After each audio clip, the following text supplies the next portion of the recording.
Hello, hello, good. It's Monica from Life is Art, and this is the Sunday 10 a.m. live at the Anchors Away online crop, and I'm just cleaning my glasses right now. If you wonder what's going on, I turned on all my lovely lights that I use when I'm recording, and oh my goodness, my glasses are so dirty. It's like when you go outside and all of a sudden the sunlight hits your glasses. If you wear glasses or even sunglasses, you know that.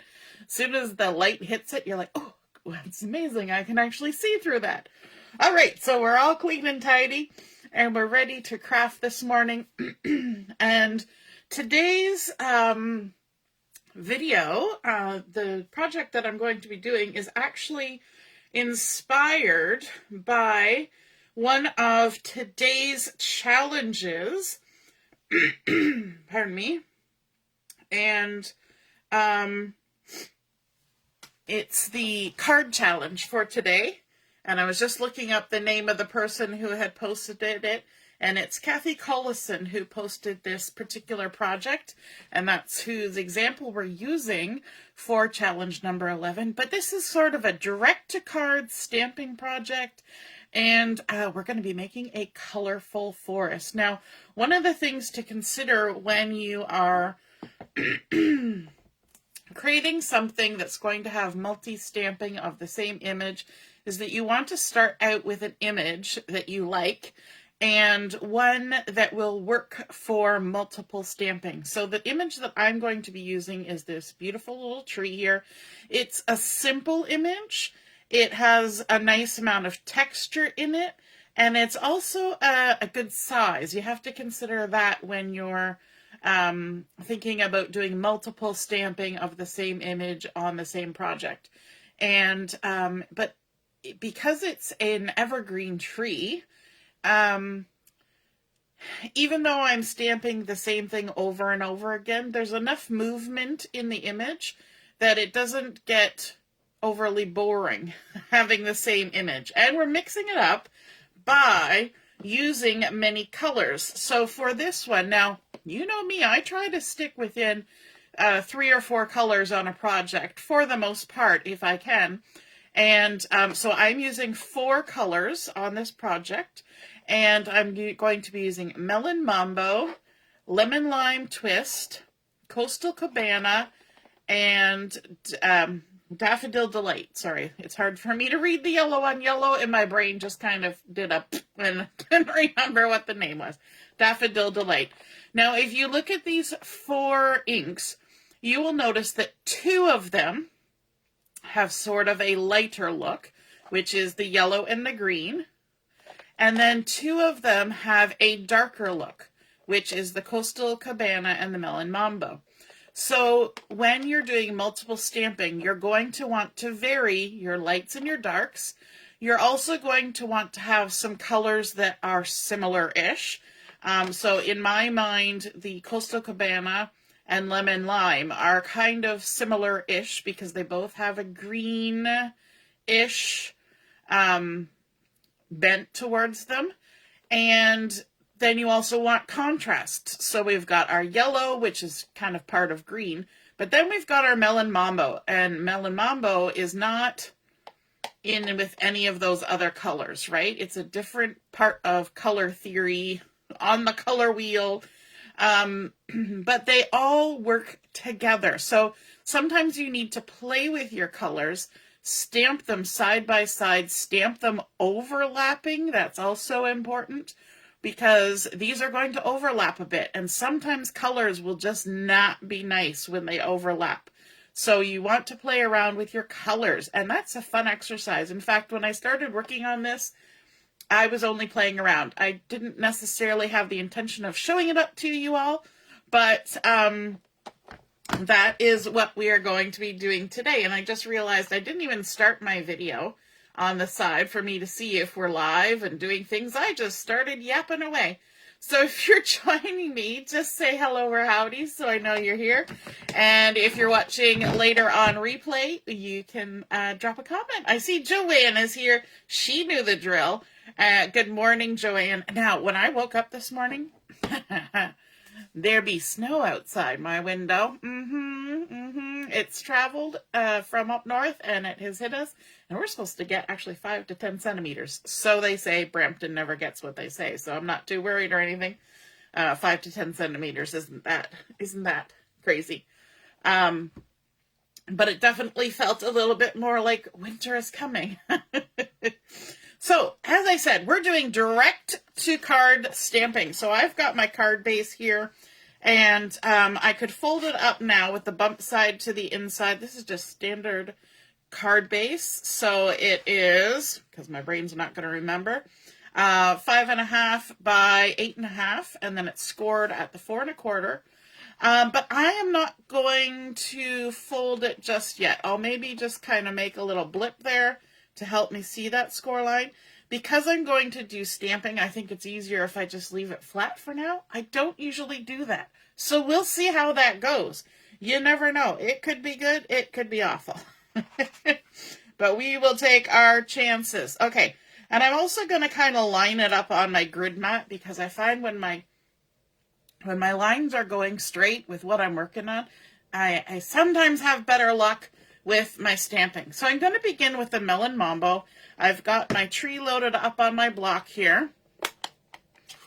And I want to make sure that I stamp an odd number of images on my page. And I also want to vary the height of the things that I'm stamping. Now, the one that's in our challenge for today, challenge number 11, the height is the same all the way across. And that's a fun look. But I want to vary the height of mine because I'm trying to make a forest. So in the forest, the trees are all a little different, right? Good morning, Deborah. So I'm going to ink up my tree, and I've already got ink on the edge. I'm going to do my best to not get ink in weird places. And when I was working on this yesterday, I got ink in weird places, but that's okay. That happens. That's life. So let's go ahead with the first one. We're going to kind of aim for the center-ish of our card. And I'm going to try not to wiggle anything so that I don't get that little edgy bit showing. Now, I want to stamp 2 of this one because Melon Mambo, it's a fun color. So let's go ahead and stamp another one. And we're going to stamp it right about here. And I'm going to make it a little lower than the first one. Because remember, I said we're in a forest and not everything's the same. Now, because we're doing multiple stamping and because we are switching up colors, we're going to need to wash our stamps. I know. You guys are always like, what? She washed her stamp?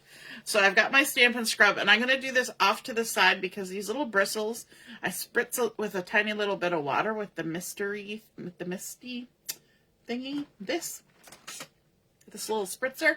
And so there's water on there. So if I start scrubbing, you know how you use a toothbrush and it goes flick, flick, flick, like if you're painting with a toothbrush? That's the same thing that's going to happen, and I'm going to get multicolored splatter on my project. Don't want that. So I'm going to do this off to the side. Ask me how I know, because I've had projects with lots of splatter on them before, and in fact, my little name tag up here is completely covered in splatter. All right, then we're going to jump to our green. And, you know, when we think of the Christmas season, we think red and green. So this is kind of our red, and this is kind of our green that we're going for in this. And so we've pulled in those traditional type colors, but not in the traditional color palette. Does that make sense? Whatever. Although, you know what? People always say this is like a non-traditional, but we've been doing these non-traditional colors for so long, I think we can just call them a traditional color at this point, don't you? All right, let's stamp one of these guys right in the middle here like that. And look how they're overlapping. That's where you want to check to make sure that your colors are going to be happy together. So happy together. Because if they're not happy together colors, they're going to look odd when you stamp them down. Now, a bunch of these are going to get covered up. So, you know, if it's really, really, really a little iffy, you can cover it up later with adding something on top. So just going to wash that stamp again off to the side. I feel like I'm doing like side dealing over here. Now we're going to bring in the Coastal Cabana, and we're going to do a couple different things with this. Yes, I said we're doing direct to card stamping, but we're also going to do a little bit of adding of things on top. And I got ink all over my stamp now. Look at that. So I'm going to have to be super careful to make sure I get it down on here without making a real muck up of things. And so let's stamp that one down there like that. Yay, I didn't muck it up. And then, like I said, we're going to do something a little different. I've got a scrap piece of the white willow here.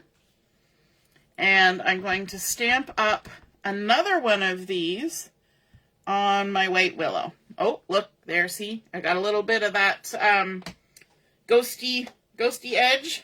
But that's okay, because this particular tree is going to be fussy cut. So, you know, it's going to be fine. So there we go. And then I've also got my my Daffodil Delight, and I've gone ahead of time and stamped that on scrap paper. So I've got that ready to go here already. So there's my Daffodil Delight. But let's give this a nice little trim. Scooch those out of the way. Gonna do a rough cut first, so we're not dealing with as much paper. You knew there had to be fussy cutting. Even when I said direct to card stamping, you were like, yeah, she's gonna still fussy cut something, isn't she? So we're just gonna work our way around this tree. I don't even remember if this particular stamp set has a die set. It possibly does, because a lot of them do. But the reason why I never know if there's one is because I don't really look. Unless there's something in the die set that's unusual, I don't tend to buy them for the stamped images, because my brain always just says, if I don't buy the die set, because I like fussy cutting, if I don't buy the die set, then I can buy another stamp set. Do you ever have those conversations in your brain? We're going to just cut to the edge there. So you can see when I'm doing something like this, you can see the amount of pivoting that my paper does to get the image that I want. And we're leaving a halo of that white willow around the stamped image. I mean, goodness gracious, you wouldn't want to try and do fussy cutting right on the stamp line on this. For one thing, probably when you were done, it wouldn't look as nice. It would be all kind of jaggedy and bubbly and twisty and turny, and it wouldn't lay nicely. But it also would be a lot of work. So we're going to, there we go. We're going to adhere these onto our card, and we're going to do that with some dimensionals. So let's flip these over. I think this is a fun combination of colors, don't you? Deborah says, or two. Yes, yes. So I'm just going to add some dimensionals. Let me just cut a little edge piece here. When you get up to these little pointy tops of the trees, you can use those little edge pieces to fill in. And then, okay, let's go in with this guy. Now, when you're deciding where to stamp the colors, you kind of don't want to have all your colors in one spot, like all the same color. So I wouldn't stamp 3 green ones here and 2 blue ones over here. That wouldn't necessarily be the way I would want to do it. So I tried to mix it up, and I tried to think about what I'm adding to my card later as well. So on here, I'm just going to pop down, let me see, I'm going to go a little bit up there, pop this guy down. And you know what, I didn't do great spacing on this one. I tried, but I was talking and I was distracted because we're having fun together. And I would have left a little bit more space maybe between these two. But you know what? It's a forest, okay? So unless it's a planned forest, your trees are going to be in weird places. That's just how it is. And then we're going to stick our second one there, just kind of overlapping. Then we need a sentiment on here, and I decided to keep the colors the same for my sentiment, so I'm using a little piece of the Lemon Lime Twist for my sentiment, and I have the Wishing You Peace and Joy, and I'm going to stamp it on there with some Melon Mambo. And you have to kind of test your colors, because quite often an ink stamped on a color cardstock will look different than an ink stamped on white. So I'm going to have to come close to myself for this. We'll see how well I line it up. Just in case I make an oopsie, I do have one that I managed to stamp nicely before. Sometimes you need to have backup. Yeah, that one kind of stamped a little low. And here's the lesson. When I stamped my other one, I stamped it and then I cut it out. So this one, because I'm using such a skinny little strip, this is just barely, not even quite 3/8 of an inch. So it got a little low, which is not terrible, but I do have one sitting here that is just a little bit more centered. So we're going to go with it. And we're going to adhere this to our card using a little bit of adhesive in the center, but then we're going to grab some of this, just going to cut a couple edge pieces, some dimensional, to pop up the ends, because this is going to go on top of those two trees that we've already popped up. And so to make sure everything stays flat and normalish looking, we need to add some dimension there as well. So let me just get that off. I should be using my Take Your Pick tool for that. And then our little backings. I am using my, I'm sure you saw me earlier, I am using my tweezers to help me with placement, because I can see what I'm doing a heck of a lot better when my big hands are not in the middle of everything. So then we can just go ahead and see how there we can see this join more than this join. By putting my sentiment right above there, we kind of, I say join, I mean overlap. That's the word I was going for. Then we can kind of see that a little less. Okay, and then we'll go ahead and crease that down. We could even use a bone folder to help us with that. But we're going to add some bling on here, and there's a kind of bling, and I haven't used it a whole lot, but it's actually in the last chance section right now. And it's these loose shaker elements. And I don't know if the camera will pick this up, but they're all iridescent-y. And there are like little tubules and little circles and little stars. And when I say circles, I mean like discs. And they're just so colorful. If I got my hand out of the light, you could probably see all the beautiful sparkle and shine on there. But what I want to sort of pick out from there, and I'm going to do it by grabbing a little handful of the shaker elements, is I want the little stars, because I figured these little iridescent stars are going to be just the ticket for adding a nice little bit of bling, because, you know, we're out in the forest, it's part of nature, even though our forest is a little bit less likely to be seen in nature in this form. It's kind of given us that vibe, right? Out in the forest. So let's add some little dots of glue, and you want to do tiny dots of glue, because these are tiny little stars, and if your dots of glue are too huge, you're just going to have glue everywhere. All right, now we are going to use our Take Your Pick tool for this, because there's no way I'm picking up those little stars with my fingers. So we're just going to pick them up and pop them on top of those little glue dots. We're going to try not to get glue on there, because we don't want glue all over the front of our stars.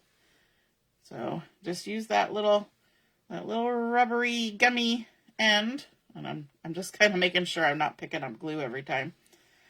Pop those on there, and we've used an odd number of trees, and I believe I've also stamped an odd number of glued.